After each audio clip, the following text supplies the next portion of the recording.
High in the Himalayas, a wealthy merchant once climbed a steep, winding path. He was seeking the wisdom of a renowned monk. The merchant, burdened by a feeling of emptiness despite his riches, poured out his heart to the serene monk. "I have riches beyond measure," he lamented, "yet I find no peace. Tell me, wise one, what is the secret to true happiness?" The monk listened with calm compassion. He knew the merchant's dilemma was not unique. Countless souls mistook wealth for fulfillment. With a gentle smile, the monk began to share a story. It was a story about perspective, about the nature of money, and the true source of inner peace. Money, the monk explained patiently, is like water. It is essential for life, but if it controls you, it becomes a destructive force. He elaborated. Money itself is neither good nor bad. It is a tool, a medium of exchange. It is our attachment to money that causes suffering. The merchant listened intently, his brow furrowed in thought. He had always believed that more money would solve his problems. The monk's words, however, struck a chord within him. Could it be that his relentless pursuit of wealth was actually the source of his discontent?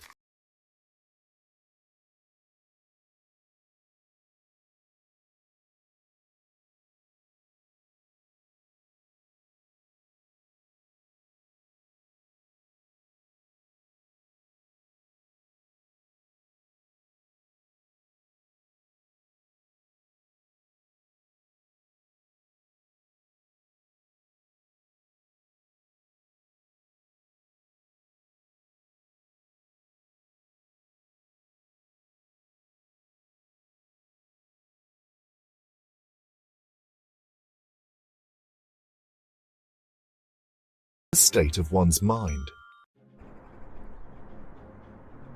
Section 4. 3 Perspectives on Prosperity. The monk continued. There are 3 types of people in this world when it comes to money: spenders, misers, and masters. Spenders chase fleeting pleasures, often ending up in debt and regret. Misers hoard their wealth, living in fear and isolation. Masters, however, understand that money is a tool to be used wisely and detachedly. The merchant reflected on his own life.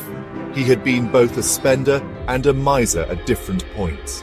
He yearned for the balance and peace that came with mastering his relationship with money. Section 5. Finding Wealth Within. The monk, sensing the merchant's shift in understanding, concluded, "True wealth is not measured in possessions, but in the richness of our relationships, the peace in our hearts, and the freedom from our desires." He added, "When we detach ourselves from the illusion that money buys happiness, we open ourselves to experiencing true abundance."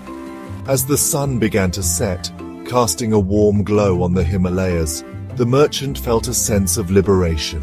He realized that the key to happiness was not accumulating more, but appreciating what he already had. He bowed deeply to the monk, his heart brimming with gratitude for the invaluable lesson. He descended the mountain, no longer burdened by the weight of his riches, but illuminated by the light of wisdom.